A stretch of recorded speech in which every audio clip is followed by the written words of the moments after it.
இந்த assistant commissioner எல்லாமே வேணும்னே பண்றாருன்னு உங்களுக்கும் தெரியுதுல்ல சார். அப்புறம் ஏன் சார் உங்களால எதுவுமே பண்ண முடியாது? நம்ம சிஸ்டம் அப்படிப்பா.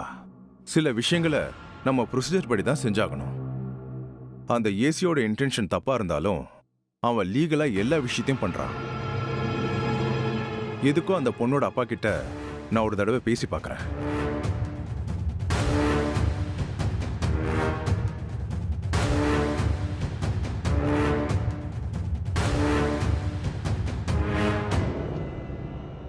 நீங்களும் சந்திரசேகரும் பல வருஷம் நண்பர்கள்னு சொன்னாங்க.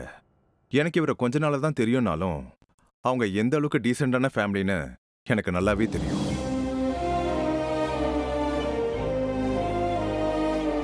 நீங்க நினைக்கிற மாதிரி இவங்க உங்க பொண்ணை கொடுமைப்படுத்திருக்கிறதுக்கு வாய்ப்பே இல்லை.